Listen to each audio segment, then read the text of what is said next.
மறுமொழி போன வீடியோவில் பைபிளில் தொடக்க நூல் 20 அதிகாரம் வரைக்கும் வாசிச்சிருந்தோம். இன்னைக்கு 21 அதிகாரத்திலேருந்து தொடர்ந்து வாசி. சரிங்கத்தை வாசிங்க. தொடக்க நூல் 21 அதிகாரம். ஆண்டவர் தாம் கூறியிருந்தபடி சாராவை கண்ணோக்கினார். ஆண்டவர் தம் வாக்குறுதிக்கேற்ப சாராவுக்கு செய்தருளினார். கடவுள் வாக்களித்தபடி குறிப்பிட்ட அதே காலத்தில் சாரா கருத்தாங்கி ஆபிரகாமுக்கு அவரது முதிர்ந்த வயதில் ஒரு மகனை பெற்றெடுத்தார். ஆபிரகாம் தமக்கு பிறந்த சாரா தமக்கு பெற்றுக் கொடுத்த மகனுக்கு ஈசாக்கு என்று பெயரிட்டார். கடவுள் கட்டளைப்படி ஆபிரகாம் தம் மகன் ஈசாக்கு பிறந்த 8ஆம் நாளன்று அவனுக்கு விருத்த சேதனம் செய்தார். அவருடைய மகன் ஈசாக்கு அவருக்கு பிறந்த பொழுது அவருடைய வயதோ 100. அப்பொழுது சாரா, கடவுள் என்னை சிரிக்க வைத்தார் என்றும் இதை கேட்கும் அனைவரும் என்னோடு சேர்ந்து சிரிப்பர் என்றும் சொன்னார். மீண்டும் அவர், சாரா தம் புதல்வர்களுக்கு பாலூட்டுவார் என்று ஆபிரகாமிடம் யாராவது சொல்லியிருப்பார்களா? ஆயினும் இதோ அவருக்கு அவரது முதிர்ந்த வயதில் நான் ஒரு மகனை பெற்றெடுத்துள்ளேன் என்றார். அந்த குழந்தை வளர்ந்து பால் குடியும் மறந்தது. அப்படி பால் குடிப்பதை நிறுத்திய நாளன்று ஆபிரகாம் பெரியதொரு விருந்து அளித்தார். பின்னர் எகிப்தியளான ஆகார் ஆபிரகாமுக்கு பெற்றெடுத்த மகன் சிரித்து விளையாடுவதை சாரா கண்டு ஆபிரகாமை நோக்கி, இந்த பணிப்பெண்ணையும் அவள் மகனையும் துரத்திவிடும். ஏனென்றால் பணிப்பெண்ணின் மகன் என் மகன் ஈசாக்குடன் பங்காளியாய் இருக்கக்கூடாது என்றார். தம் மகனுக்கு எதிரான இவ்வார்த்தை ஆபிரகாமுக்கு மிகுந்த வேதனை அளித்தது. அப்போது கடவுள் ஆபிரகாமை நோக்கி, பையனையும் பணிப்பெண்ணையும் குறித்து வேதனைப்படாதே. சாரா உனக்கு சொல்வதையெல்லாம் அப்படியே செய். ஏனெனில் ஈசாக்கின் மூலமே உன் வழிமரபு விளங்கும். பணிப்பெண்ணின் மகனும் உன் வித்தாயிருப்பதால் அவனிடமிருந்தும் இனமொன்று தோன்றச் செய்வேன் என்றார். எனவே ஆபிரகாம் காலையில் எழுந்து அப்பத்தையும் தோற்பை நிறைய தண்ணீரையும் எடுத்து ஆகாரிடம் கொடுத்தார். அவற்றை அவள் தோள் மேல் வைத்து குழந்தையையும் அவளுடன் அனுப்பி வைத்தார். அவளும் புறப்பட்டு போய் பெயர் செவா என்னும் பாலைநிலத்தில் அலைந்து திரிந்தாள். தோற்பையில் இருந்த தண்ணீர் தீர்ந்த பின் அவள் புதர் ஒன்றின் அடியில் குழந்தையை கிடத்தினாள். பின்பு அவள் முன்புறம் சென்று அம்பு எறி தூரத்தளவில் உட்கார்ந்து கொண்டாள். குழந்தை சாவதை பார்க்க சகியேன் என்று கூறி முன்புறம் இருந்து கொண்டே கூக்குரலிட்டு அழுதாள். அப்பொழுது கடவுள் பையனின் அழுகுரலை கேட்டார். ஆண்டவரின் தூதர் வானத்தினின்று ஆகாரை கூப்பிட்டு, ஆகார், உனக்கு நிகழ்ந்தது என்ன? அஞ்சாதே. ஏனெனில் கிடத்தியிருக்கிற இடத்தினின்று பையனின் அழுகுரலை கடவுள் கேட்டருளினார். நீ எழுந்து பையனை தூக்கிவிடு, அவனை உன் கையில் பிடித்துக்கொள். ஏனெனில் அவனிடமிருந்து பெரிய இனமொன்று தோன்றச் செய்வேன் என்றார். அப்போது கடவுள் அவள் கண்களை திறந்துவிட அவள் நீருள்ள கிணற்றை கண்டாள். அவள் அங்கு சென்று தோற்பையை நீரால் நிரப்பி பையனுக்கு குடிக்க கொடுத்தாள். கடவுளும் பையனோடு இருந்தார். அவன் வளர்ந்து பாலை நிலத்தில் குடியிருந்தான். அம்பு எய்வதில் வல்லவனானான். அவன் பாரான் என்னும் பாலை நிலத்தில் வாழ்ந்து வருகையில் அவன் தாய் எகிப்து நாட்டை சார்ந்த ஒரு பெண்ணை அவனுக்கு மணமுடித்து வைத்தாள்.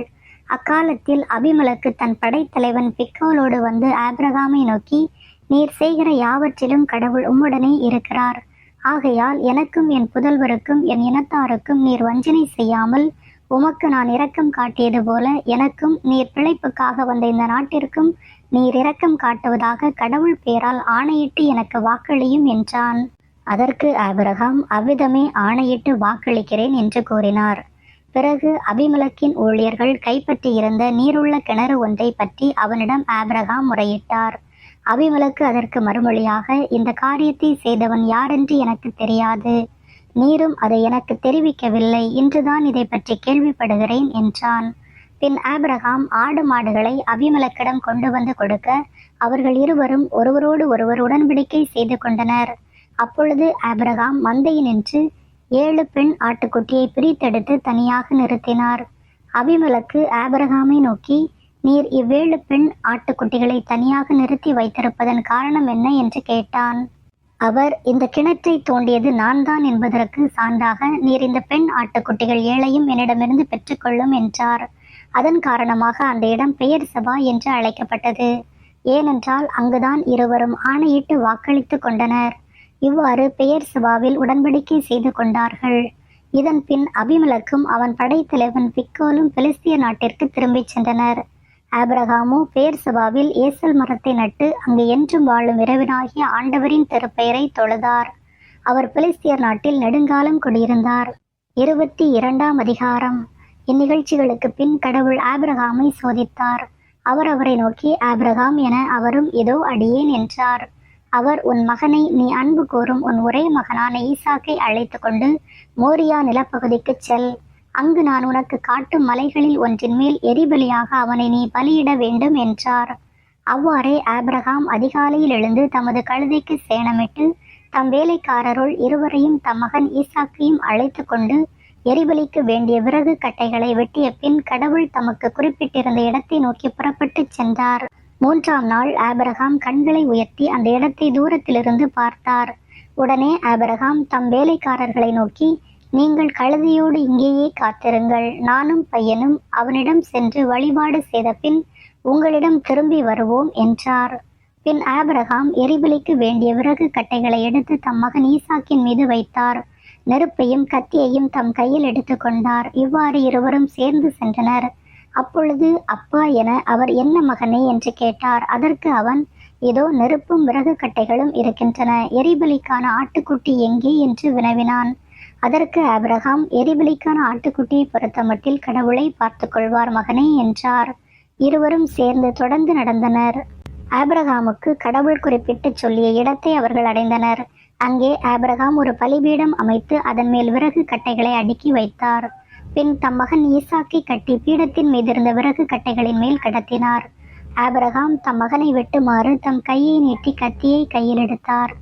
அப்பொழுது ஆண்டவரின் தூதர் வானத்தினின்று ஆபிரகாம் ஆபிரகாம் என்று கூப்பிட அவர், இதோ அடியேன் என்றார்.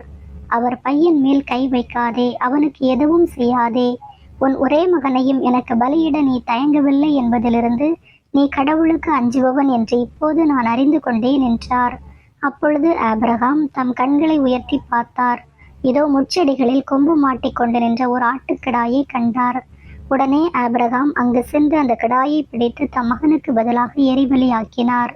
எனவே ஆபிரகாம் அந்த இடத்திற்கு யாவே இறை என்று பெயரிட்டார். ஆதலால் தான் மலையில் ஆண்டவர் பார்த்து கொள்வார் என்று இன்று வரை வழங்கி வருகிறது. ஆண்டவரின் தூதர் ஆபிரகாமை வானத்தினின்று மீண்டும் அழைத்து, ஆண்டவர் கூறுவது இதுவே, நான் என் மீது ஆணையிட்டு கூறுகிறேன், உன் ஒரே மகனை எனக்கு பலியிட தயங்காமல் நீ இவ்வாறு செய்தாய். ஆதலால் நான் உன்மீது உண்மையாகவே ஆசி பொழிந்து விண்மீன்களைப் போலவும் கடற்கரை மணலைப் போலவும் உன் வழிமரபை பலுகி பெருகச் செய்வேன். உன் வழிமரபினர் தம் பகைவர்களின் வாயிலை உரிமையாக்கிக் கொள்வர். மேலும் நீ என் குரலுக்கு செவி கொடுத்ததனால் உலகின் அனைத்து இனத்தவரும் உன் வழிமரபின் மூலம் தங்களுக்கு ஆசி கூறிக்கொள்வர் என்றார். பின் ஆபிரகாம் தம் வேலைக்காரரிடம் திரும்பி வந்தார். அவர்கள் ஒன்று சேர்ந்து பெயர்செபாவுக்கு திரும்பி சென்றார்கள். அங்கேயே ஆபிரகாம் வாழ்ந்து வந்தார். இந்நிகழ்ச்சிகளுக்கு பின் உன் சகோதரன் நாகூருக்கு மில்கா புதல்வரை பெற்றெடுத்திருக்கிறாள் என்று ஆபிரகாமுக்கு சொல்லப்பட்டது. மூத்த மகன் ஊசு, அவன் தம்பி பூசு, ஆராமின் தந்தையான கெமுவேல், கெசேது, அசோ, பில்தாசு, இதிலாபு, பெத்துவேல். பெத்துவேல் ரெபேக்காவின் தந்தை. இந்த 8 புதல்வர்களையும் மில்கா ஆபிரகாமின் சகோதரன் நாகூருக்கு பெற்றெடுத்தாள். மேலும் அவனுக்கு மறுமனைவியாகிய ரயுமா, தெபாகு, ககாம், தகாசு, மாக்கா என்பவர்களை பெற்றெடுத்தாள். சரி மறுமலை, இன்னைக்கு இந்த 2 அதிகாரமும் போதும். மீதி அடுத்த வீடியோல வாசிக்கலாம்.